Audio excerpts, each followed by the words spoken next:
how we do it now. Daily dose with this. Got you coming back for more.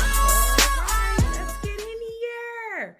Welcome back to Daily Dose with Des, and it is our Monday mood.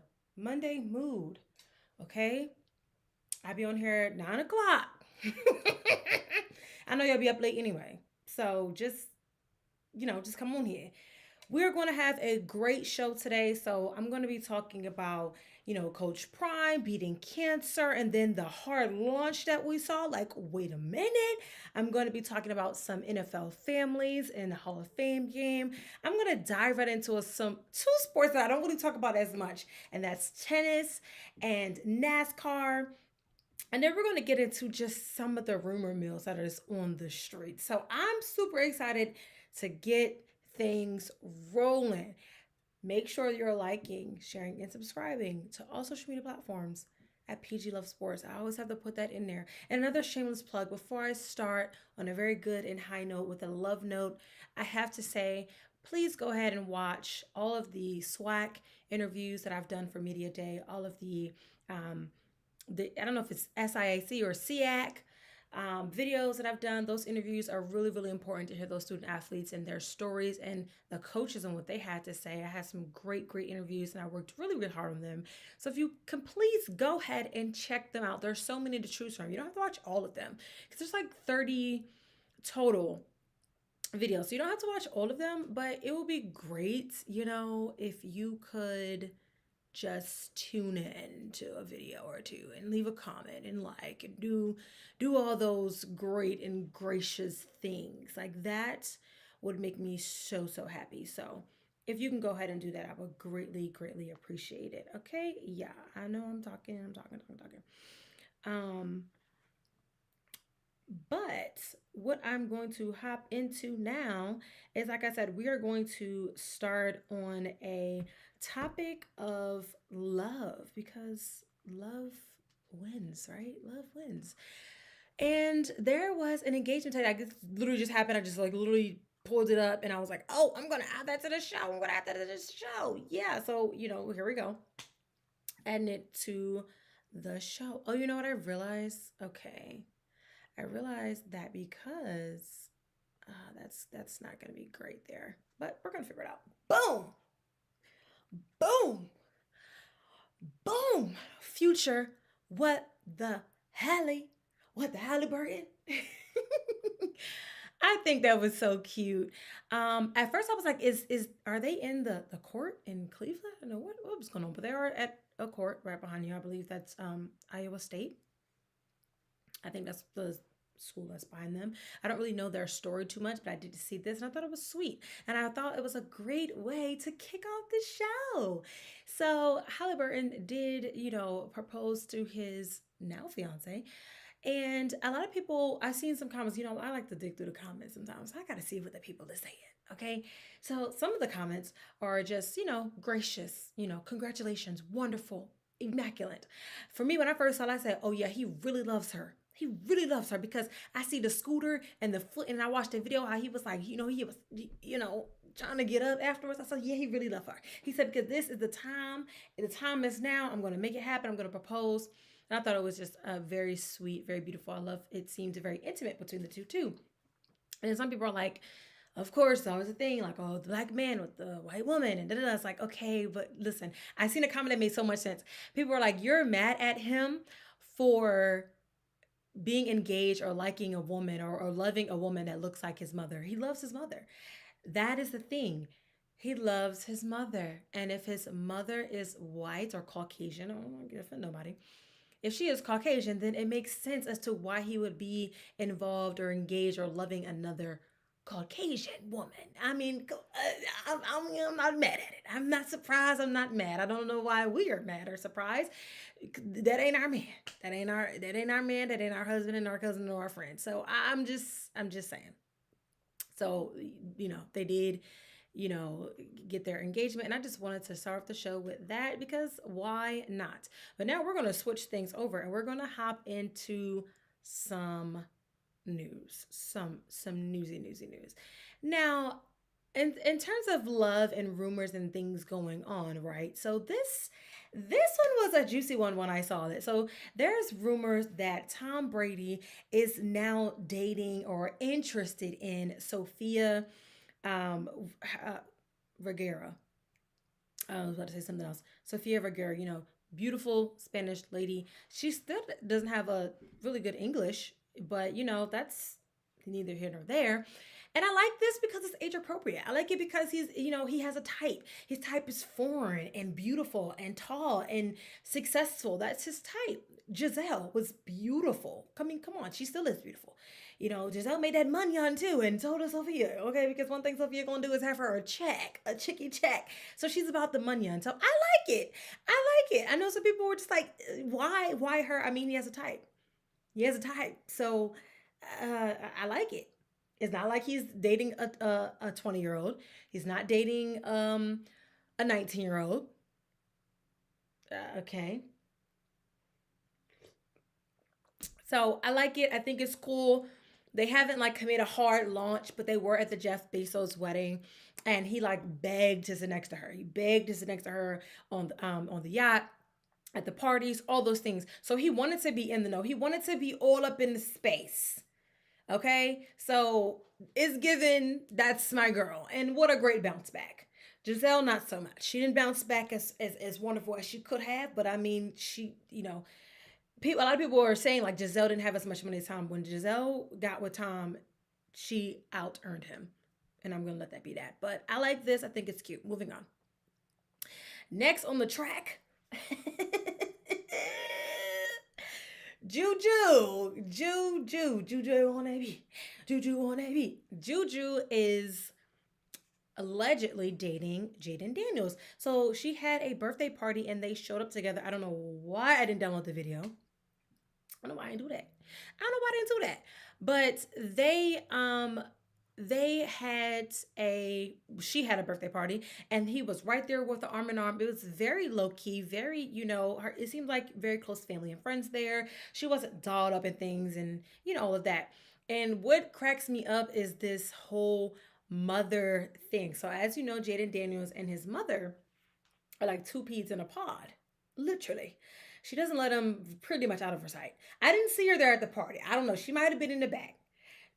Maybe she was recording a video. I don't know. We don't know if she was there or not. But there was some she did a podcast before how she was explaining that he is still a child and he needs to be protected like a child. She deals with all the things. She's the momager, right? She makes sure all the things happen. If his shoes are too small or his laces is too tight, I guarantee somebody's going to know about it. So she pretty much, and I don't want to say micromanaging in a bad way, but she gets a lot of flack on the internet about her micromanaging him. So not seeing them two together was like, what? Jayden, you have to get out by yourself. Does your mom know you're outside right now? What is your curfew? But I think I can't remember what game it was. At some point, they were together at a basketball game, sitting together at one point, and then a clip went back, and the mom was sitting in between them. So that kind of sparked rumors back then. But it was like, dog, is the mom trying to cop block or whatever? But it's like, why would you not want your son with somebody that is like Juju? She's young, she's successful, she has her own, she is a star in her own right. So it's not like if you're looking out for the pygmishas and things, as we're gonna call it, or you're looking out for the groupies and things, that's not who he chose. He chose, somebody who understands the star power that they have. And they're both young. And he was just ear to ear, teeth to teeth, reminded me of Nelly every time he would Ashanti. And I know y'all got whatever y'all got to say about that with them. But when somebody is smiling as big and wide and they just seem so happy and they seem so just in the moment and they seem like they just want to be a part of your life and they're obsessed with you, then I think that's a good thing. And that's what he looked like at the party video. So I think it's cute. I think, it hasn't, to me, showing up at a birthday party together was a hard launch to me. I don't think that she was expecting this to happen, but it just kind of came out already. So check out that video because, again, I did not download it because I was I was rushing. I ain't gonna lie. I was rushing. But yeah, so that's new alleged couple on the block. We're going to move on now. Ooh, they not new, but she got a new jersey on this season, and that's Miss Sierra and Russell Wilson. Hi everybody, welcome into the show. Though, feel free to leave me a comment. Feel free to like it. Feel free to and join in the conversation. Let me know. Okay, I see y'all in here. I see y'all in here.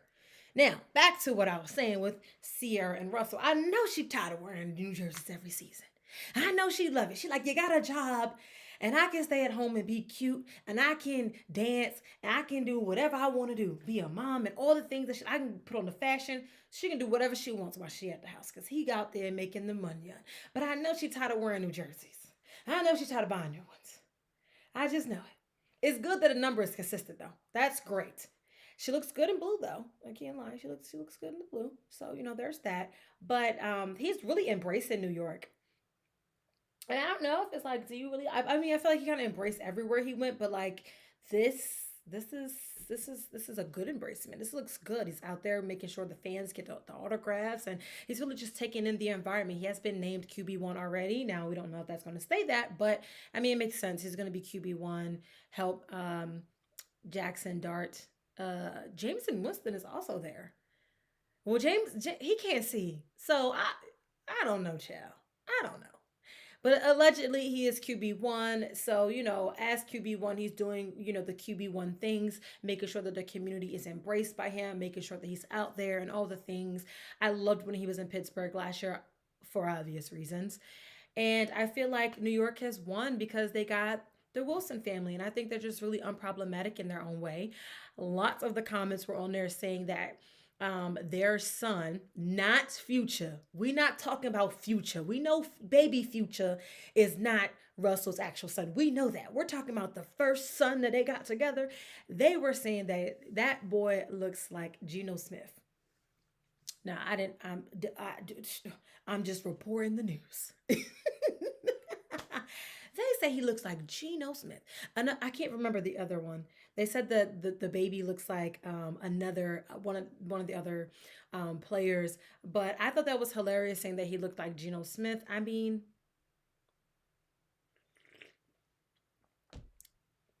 I don't know. Maybe they were just good friends. But I love seeing it. I thought she was gonna pop out with a pregnancy announcement. I can't even lie, y'all. I thought she was gonna pop out with a pregnancy announcement, and I was gonna be like, "Dang, Sierra, do it." But for some reason, I didn't even realize that. Excuse me. Excuse me. I didn't even realize that Sierra had 4 kids. I don't know where I've been. I don't know where the last one came from. I know. I don't know. I didn't know it was 4 of them. I didn't know. And I seen, I'm like, oh, that's a big family, child. What the world going on? It's a big family, big, beautiful black family at that. Okay, we're going to highlight that. We highlight the big, beautiful black families. We love that. But I thought she was going to pop out. I was looking at the top photo. I was like, Sierra, is there a baby in there? You popping out number 5? I don't know. But I love it. Like I said, it's a beautiful black family, and you really can't be mad. How can you hate on that? Let me blow up the picture for y'all because it's just that wonderful that it just needs to be blown up. Let me blow it up for y'all. Yeah, they look great.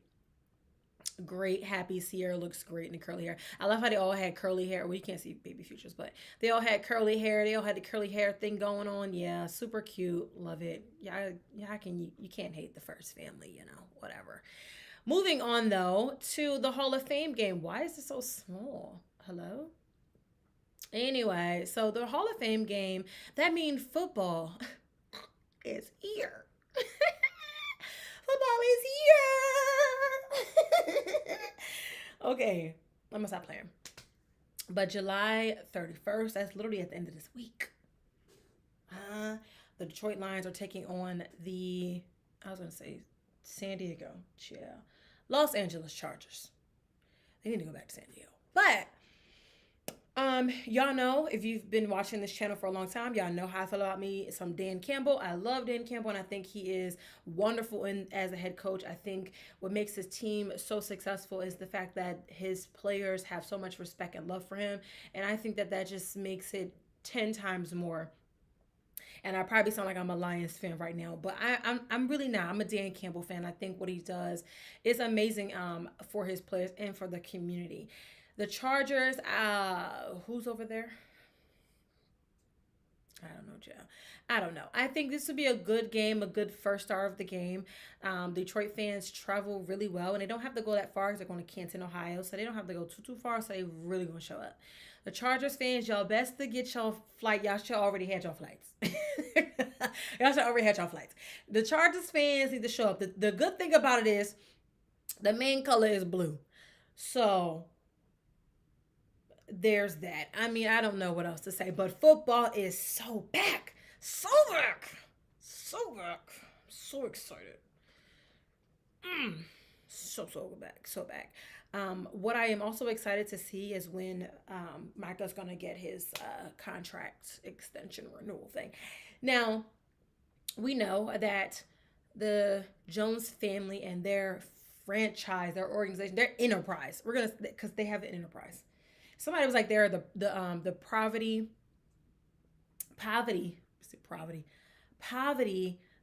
franchise, the Dallas Cowboys.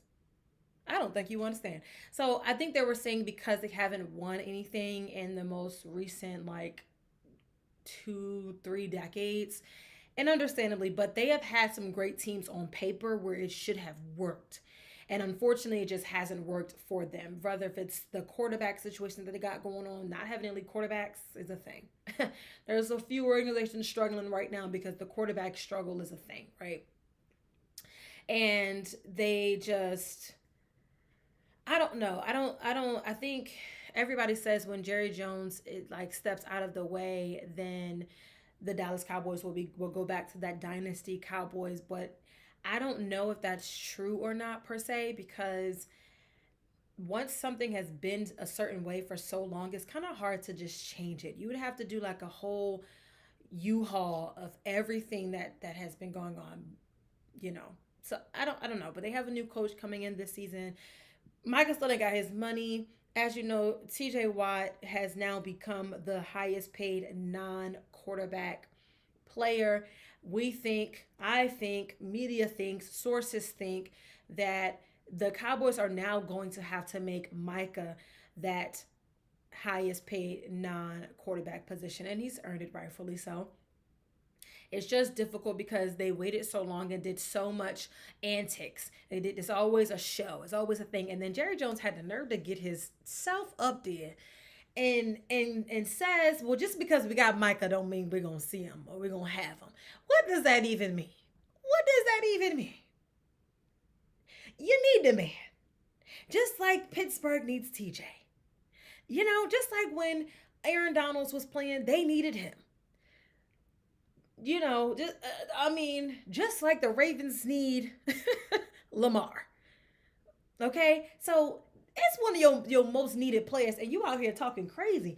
Why would you get on the mic and say that? Why would you opened up training camp saying something like that? Why would you do that? Jerry is like he is an old man, but he's like the old man grandfather that just like says whatever he wants to say and just doesn't care whether if it's decorum or not. And he's a business owner, so he has to watch. I mean, I guess he don't have to watch what he say. But can you imagine playing for somebody that you know just like doesn't really give a hoot, you know? Or maybe that's just the antics of it. I think it's all about a show. I think Jerry wants to be the last one to get him a contract, the last person to sign, because once they do that, now all of the attention is going to be on the Dallas Cowboys. The Dallas Cowboys, and it's no tea, no shade. It's just the reality of it. They do everything to make sure that they get their name. They NIL. Name, image, and likeness all the time. 25-8. So yeah, why not stir up the pot a little bit? Why not continue on with the antics? Why not, draw it out as much as you can, even though I still don't agree to him getting up there saying what he said, but draw it out as much as you can. So when you do drop that mega contract, the same way he did with Dak Prescott, the same way he did with CeeDee Lamb, or they did, so boom, he's going to be next. And then it's going to be a thing. Everybody's going to talk about it now, but everybody's talking about the negativity. And then eventually it's going to be Captain Save. I almost said the wrong word. You understand what I'm saying? Do you get what I'm saying?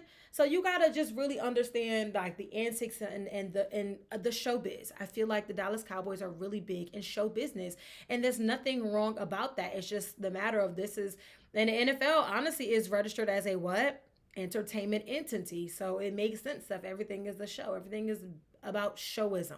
But I've rambled on enough about that. Chat, let me know what you feel about that. Let me know what you feel about the Micah Parsons chat. Let me know what you feel about Russell Wilson. Let me know what you feel about the Hall of Fame game. All the topics I've already covered. Now, if you're just hopping in here, welcome, welcome, welcome to the Daily Dose with Des. And shameless plug, please make sure you're liking, sharing, and subscribing on all social media platforms. Back to the mess, though. Boom. Okay. I just had to talk about Chad Ochocinco real quick because I love him. I do. I do. I love him. It may seem kind of random that I'm bringing him up, but when I'm talking about contract negotiation things, he said some really great things. And I hate the fact that I have to only see him or watch him when he's on Nightcap because I really am not a huge supporter of the count of the entity over there. But I do like him, and I love how he is just always just himself, and he's just pure, you know. I do love that he put on a camp for the wide receivers. Just me going back. It's just I have so many things up here. He put on a camp for the wide receivers, and he got really emotionally broke down. And then one episode he's talking about, I don't cry. I don't really cry like this. Chad, you know you can cry on cue. We've seen it. We've seen it. We know what you can do, right? But he was just talking about how it's super important for the positions and the players to really see, somebody else really putting on for them. Allegedly, there's so many different camps. There's like QB camp, linebacker camp. There's so many different camps. So he decided that he wanted to step out and do it. He still very much loves the game, super duper confident. Um, but I also feel like he's just one of the voices in our space that needs to be heard a little bit more. I hate watching Nightcap sometimes because I get on there and I'm like, I ain't gonna hear what Chad really got to say because Shannon Sharp talks over him all the time, all the time. It's like, dude, just do the show by yourself. That's what I would have been like, just do the show by yourself, you know. But it's getting paid to be there, obviously, and it's a great thing. I only watch it for him, and I wish he was able to talk more. I wish he did his own thing because I would tune in like clockwork. But he said something really, really funny to me when he was like, moving into my next topic of Scary Terry. He was like, he's not calling him Scary Terry until he signed the contract and get a new deal. But as you know, it's not really his fault. So Scary Terry, or is trying to get the Commanders to extend him. Is trying to get the Commanders to extend him and appreciate him for all that he has done, all that he has given to the organization. And it is true. He has done a lot. He has given a lot. He's wonderful, excellent. Another player that they need on the field. He makes a difference. Right? So he's trying to do the contract negotiations. I never really understand what is the issue with the contract negotiations. Like, do you not want the player? Like, you know that the time is coming. So rather you go ahead and lock it up, you drag it out. Now it's into training camp. And today he limped up in there and said, my ankle hurt. Child. He ain't at camp because my ankle hurt. Pay him. Pay him. I mean, what is the conversation about? Like, I don't understand. When you need these viable players, what is the point of waiting for so long? What is the point of dragging it out? Because usually when you drag it out, you tend to have to pay them even more than probably what you would have had paid them in the first place. Because players like Micah and Terry, like, they're not gonna come with no discount package. They're not giving you no money off, you giving me a 40 mil, I'm gonna take 38. No, now the more you wait, the more they want more money because other contracts are being signed. And it's like, dude, you're gonna give me what you owe me. You're going to have to pay me my money. Give me my money. So like, what is we waiting so long for? I mean, but at least he showed up to camp today. I mean, he said, I got an ankle injury and I'm not going on that field. No, you can count me out. You can count me out so much so that I'm gonna come up in here and I'm a limp, I'm a limber, I'm gonna do everything I have to do, but I'm not getting on that field until somebody hand me paper and pen and it looks to where and it looks how I want it to look. It's giving what it's supposed to give. So I ain't mad at it. Get your money, Terry. It's deserving. Somebody who ain't getting their money no more, Cordell Patterson. I feel like I'm flying through these things, y'all. Cordell Patterson comes on the internet, comes on Nicki Minaj's crash out internet, and says, let me blow it up so I can properly read it because I didn't put it on my phone. Breaking news. Pittsburgh Steelers has released old, washed up Cordell Patterson on his day off. Dang, dog. And what makes matters worse is that ESPN, ESPN Football, the football one, their Instagram page reposted it and put it out there. Y'all couldn't find out your own story. Y'all couldn't make it any better than this. I get he was trolling and he probably was just trying to make light of the situation. Like he got fired on his day off. This allegedly. Shit, I don't know what I say on me. But I don't really have much to say about this.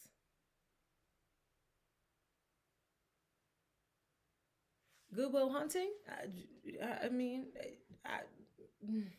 I'm not going to say you washed up. I ain't going to say that. I'm not going to say that. You said that. So if I agree, you said it though. Anyway, moving on. Moving on to the main event and why probably, people was coming on here trying to get on here to watch and see and watch. We're going to float on into college football. What I just talked about was NFL section. So now we're going to talk about college football. And obviously the news of the day was Coach Prime. He was news of the day. He came out and did his press conference and said that he had beat cancer, bladder cancer at that. So earlier in the year, he was diagnosed with bladder cancer. And a lot of people were trying to figure out, like, he looked different. He was moving a little bit different. And, he did look like he lost a little bit of weight. And he did, say that over the past couple years, he's had like 14 surgeries and he's dropped about 25 pounds. So, he has 8 toes. His legs is cut up and not from the way of like muscular working out. He's come a long way and he's has a documentary or kind of like a docu-series. I was not like to say documentary, like a docu-series because his family is known to document things. His son is in the media space and does really, really good work. So obviously taking us along on this journey. And literally just in May, he was set up to get it removed. And they said they had to fully remove his bladder and remake another bladder out of parts of his intestines. And he said he can't control his bladder. So he's going to put a porta potty. It's going to be a nice one too, y'all. Y'all know it ain't going to be one of them cheap ones. It's going to be one of them really nice ones that got the air condition. It's going to be one of the ones you could probably flush it. It's going to be nice because it's Coach Prime. So why would you think it would be anything other than? But it's going to be nice. So he's going to put a porta potty on the sidelines because he can't control his bladder. So when he got to go, he got to go. We just don't want to see any mess on the side of the field. Okay, we don't want the mess on the sidelines, Coach. But we are very happy that you have beat cancer. We are very happy that he has come on the other side of this. Like I said, this happened in May and it's now July. And you know what I found really disgusting is that I seen some posts, but especially a podcast here, was talking about he had a mysterious illness and he put it out there.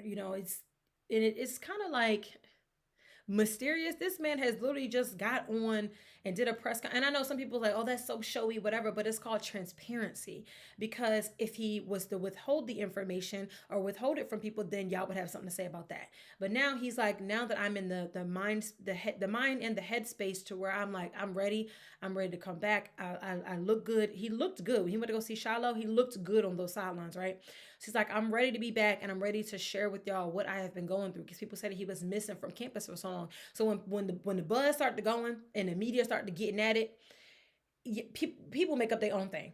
I work in the media space. I know lots of people make up their own thing. A lot of things that you see and hear are fake news.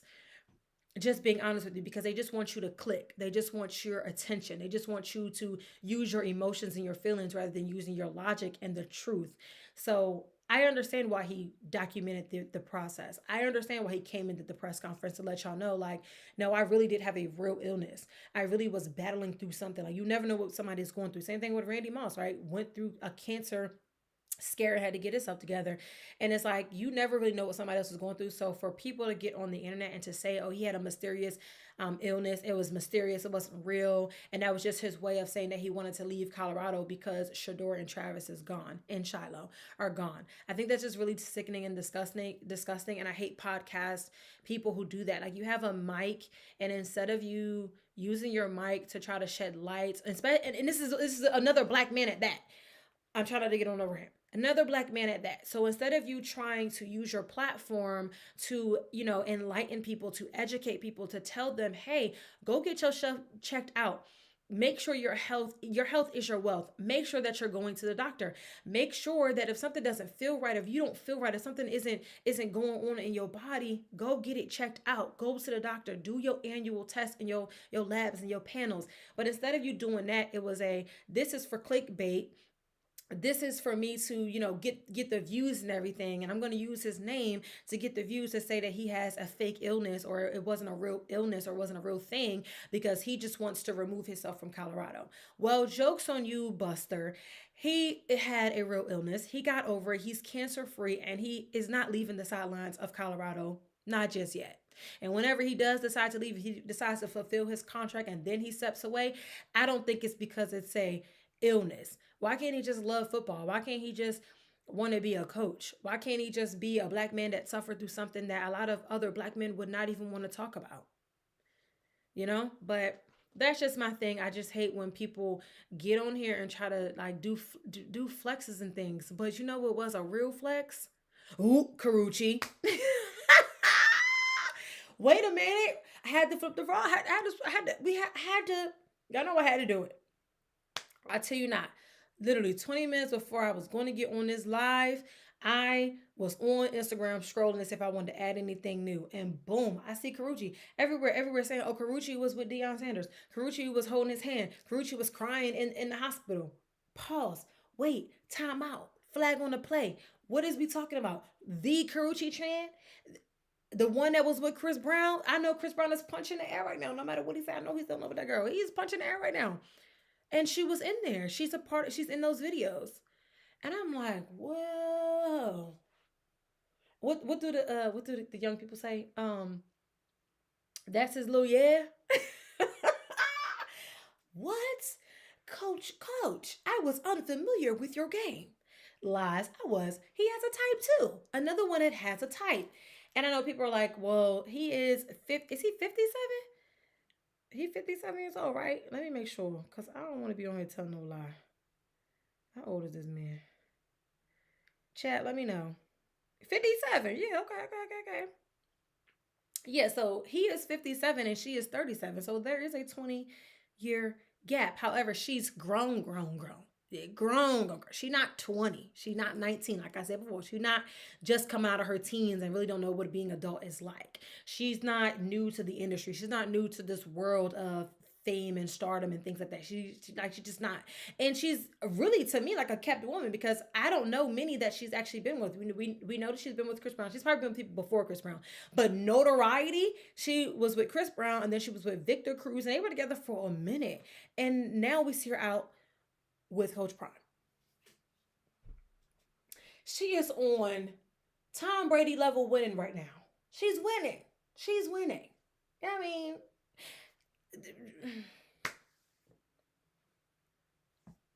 the heart launcher. She looked beautiful in those videos, even though she was crying. Her skin looks great. She looks great. I love her with the short cut. She's a gorgeous woman. So I understand. Coach, I understand. I understand, Coach. She's beautiful. And he has a type. Pilar was beautiful. Crazy.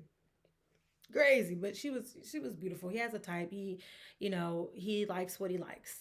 We're gonna leave it at that. But yeah, that was a nice hard launch. Yeah, guys, I beat cancer and bam, I'm with Karuchi. Huh? Wait, pause. He said we ain't got no time to be sad. He ain't got no time to be sad around here. I ain't sad. You see what the woman I'm stepping with? She looks, shoot. I ain't mad at you, Coach. I ain't mad at you, but take care of yourself, people. Take care of yourself. So happy that he's come out and that he's cancer free. I'm applauding that, and we already know he gonna get eyes on him no matter what. So yeah, that was great. Whew. All right, y'all. I'm almost done. I think I really have so much. See, y'all have to understand there sports news, and I don't just do one sport. A lot of people just do one sport. Um, I don't do just one sport. So for me, I have to make sure that the news, the topics, the drama, the tea, all that is being spread out amongst all of the sports because it's so many, so many, and I'm still trying to get into some other spaces. But sticking on the college football thing, this one is kind of like old news. You probably already seen about it and heard about it, but you already know Mike Vick is the head coach and everything. But there was an article put out. There was a few, but there was one main article that really was harping on the fact that ever since Michael Vick became the head coach, that the tickets for Norfolk State's football games have like skyrocketed. Like they made up an astronomical number. They said like 800% or something. And I never know, like, how do we get these really super high percents? Why can't we just say it went up 100%? Like, okay, whatever. But these tickets have allegedly gone up in vast amounts. So, people were saying like, dang, it's gonna cost me $75 to go see the game. Like, but I think the tickets went up because they got a salary to pay.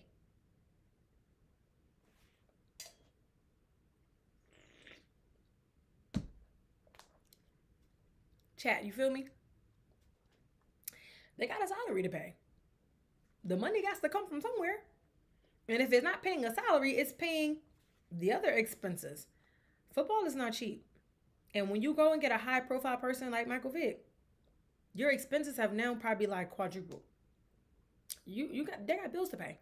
And I love what the MEX doing. I love how they, him and Deshaun Jackson really kind of elevated the MEAC in a way that this year they had their media day at the M&T Bank Stadium. I was unable to go because it was in Baltimore. And my cameraman said, we're not going. We're not going up that far. I said, okay. I was there last year. I loved it. Hey, Alyssa. But yeah, they really elevated their media day and had it in M&T Bank Stadium. I worked at the Ravens Stadium for 5 years, so I know the ins and outs of that stadium. It's a beautiful stadium. But yeah, they had it there, elevated their whole entire experience. So I love that. And it sucks that it takes two big major names to come in order for things to elevate the way it does.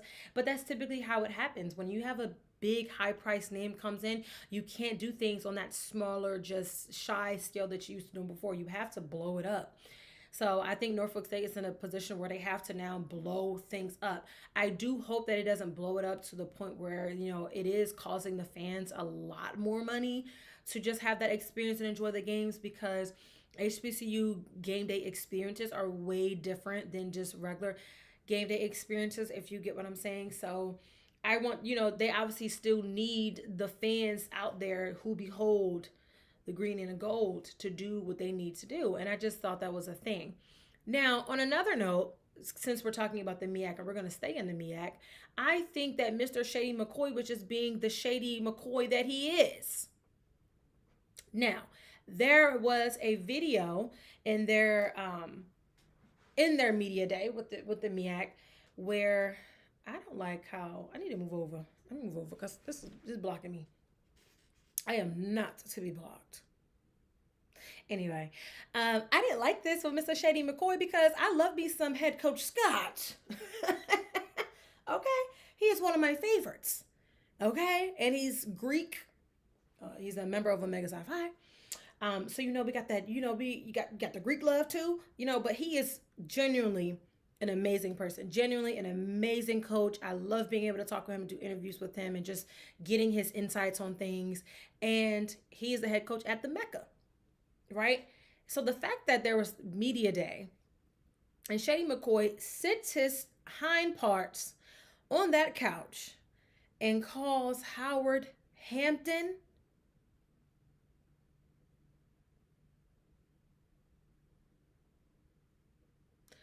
the disrespect is real.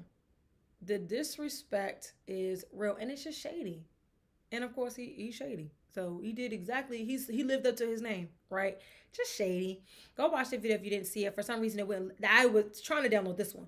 It wouldn't let me download it for whatever reason. I don't know, but yeah, like just being shady, But way back in January, he was talking about how he wanted to be the head coach of Howard. So maybe that's the thing. Maybe he don't like him, or they he low key got a little beef with him because he's like, I want your job. I want you. I want you. Your job. It belongs to me. I want your job. I'm coming for your job. But getting on the World Wide Web, sitting on the couch where everybody's seeing it and streaming it and calling Howard Hampton is not going to want to make Howard people want to hire you. We got to be real. You getting on there, no matter how much you being a little shady was, I don't care if it was a mistake or not.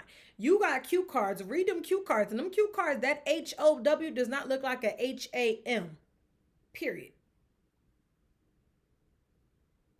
Okay? So that was probably not the best move to make if you're talking about you want to shoot your shot at being the head coach at Howard. Just saying. It could have been in light fun, and it may have been, but that's just, you don't play like that. Not on media day. We don't play like that. And head coach Scott is a class act, so of course, he handled it the way he handled it. But it's just like, come on, Shady, get it together. Get it together. What is you doing? Seriously. I only have 2 more topics to go. Y'all know I can talk. Chatty Cathy up here. I got to get me some sponsorships or something to get some interviews, or not some interviews, to get some commercials in between here, because, child, I be needing a break. I be just talking, trying to go. My goodness. Thank you for all hanging out for me. I know y'all probably coming in and out, trying to just get the topic that you want, but thank you so much for coming and showing and doing all the amazing things that you were doing. I appreciate it really much. Now we're going to round up this show.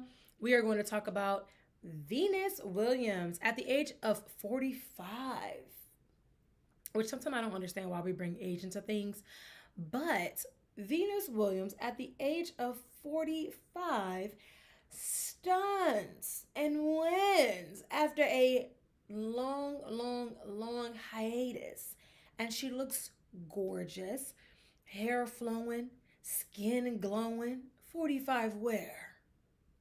Okay. Now, when they interviewed her after she won, she was saying like she had to come back to tennis because of her health insurance. Now, everybody's saying obviously it was a joke, but she was like, I have Cobra, I think she said. I have Cobra, and the fees was feeing, so I had to come on back. I had to come play the game because one thing for certain, 2 things for sure, I'm not trying to pay those prices. Okay? If the rich don't want to pay the prices for the health insurance, it's too high. It's too high. It's too high. This lady came out of hiatus at 45 years old and decided she was going to play another tennis match because she said, the insurance is, ain't going to do it. Can't afford it. I ain't got it. I got to go play. I got to go play for it. I got to play for it to pay for it. Oh, she said, I got to play to pay. I'm going to stop acting up. But congratulations, Venus. And we're going to end the show with another congratulations. Let me blow this up real quick. Bubba. Okay. Bubba Wallace. Yeah. Let's blow this up real quick. Boom. Okay. Boom. Going back. Go back to your little side now, Bubba. Bubba Wallace makes history. He is the first Black NASCAR driver to win the brick wall. Nope. That's not what it's called. That's not what it's called.